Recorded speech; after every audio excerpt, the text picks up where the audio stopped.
Hi guys, welcome to Driven, brought to you by Petronas Primax. Today we'll have an action-packed shootout, so there's no time to waste. Well, looks like the party has started without me.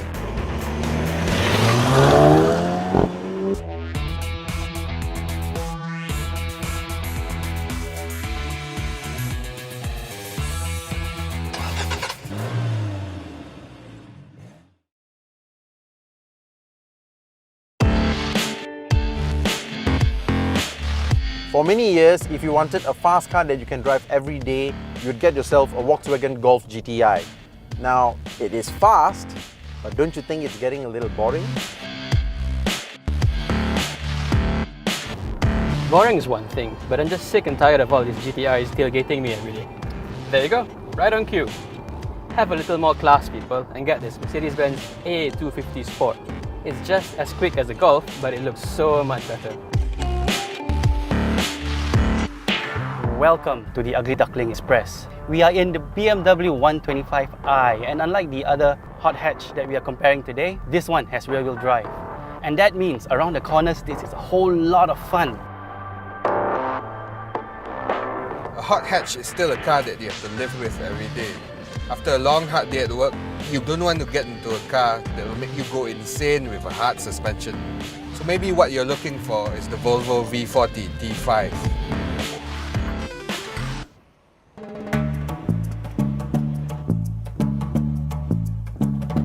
Wow, that was a fun drive.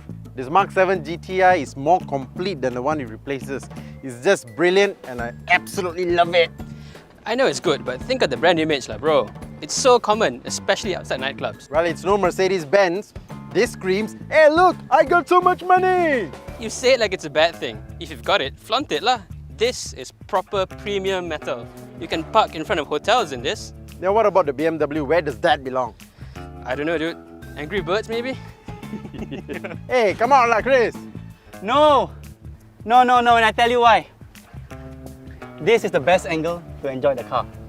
And you know what, just now, through those roads, I could have left you all behind. You all would have eaten my dust and you would have loved it. That reminds me.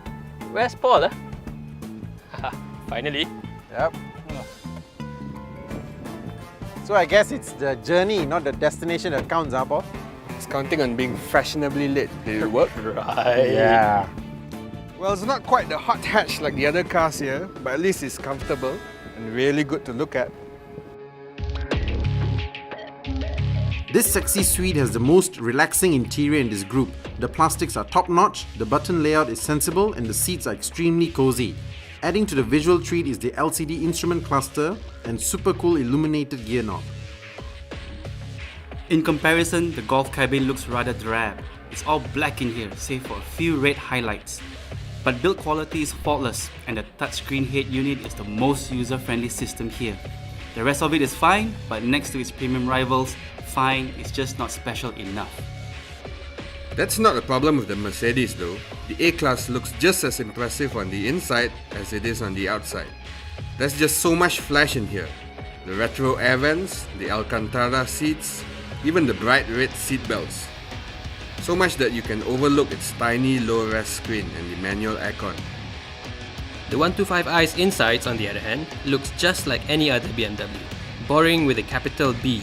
It has the tightest rear cabin too, no thanks to its rear-wheel drive layout. See how small this car is? Eat dust, Hafiz! Catch me if you can! Challenge accepted.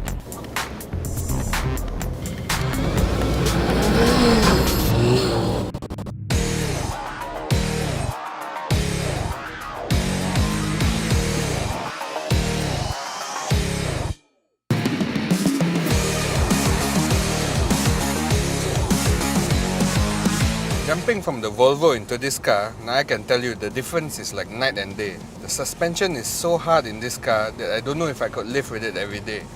I can tell you this, Mercedes-Benz certainly doesn't make cars for old people anymore. Now that is very surprising because this 1 Series is very soft. They've done the opposite of what you would expect. But really, you'd be wrong to think that BMW has gone soft because this is still the best seat in the house. So now you get a smooth ride and a thrilling drive. I just love it.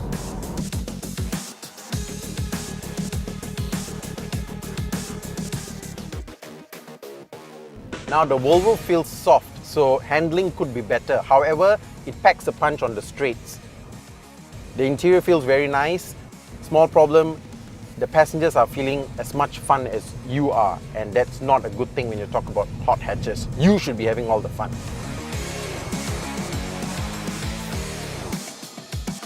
Look, all they ever do is complain. But you gotta feel sorry for them, because their cars don't come with adjustable suspension. The Golf GTI, it does.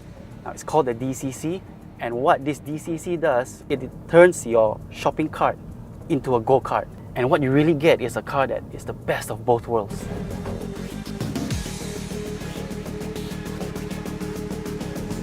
Hey guys, I'm running low on fuel. I think we gotta stop at the next Petronas. These may be hot hatches, but we think that fuel economy is just as important as speed. So we've done a fuel test with Petronas Premax, the fuel that truly gives you more. Best of the lot is the BMW 125i. Despite being the fastest, it's also the most efficient here, averaging 14.1 km per litre. The Golf GTI is up next with 13.1 km per litre, followed by the Mercedes A250 at 12.5 km per litre. The 5-cylinder Volvo uses the most fuel, returning just 10.7 km per litre. Now it's time to see how hot these hatches really are. As much fun as they are on the road, nothing beats a racetrack to find out their full potential. The Golf GTI's handling is just perfect. There's hardly any understeer at all, and the DSG gearbox is pretty much the perfect performance gearbox. Just hear that exhaust pop during gear changes is so addictive. I could just do this all day, man. But I wouldn't. Not on this Volvo at least. It's just too soft for any kind of track work. There are no pedal shifts, and the old 6-speed automatic gearbox is just not up to the task. If you drive one of these, just keep it on the road. The stiff suspension on the A-Class makes sense. Now here on this little race track, I could feel that there is very little body roll, and I could hold my speed throughout the corners, so there's good in and out speed. But it's just too bad that the gearbox in this A-Class isn't as responsive as what you would get on GTI. Now there's a reason why I selected the BMW. That's because it's the only one that's rear-wheel drive. So I can do this.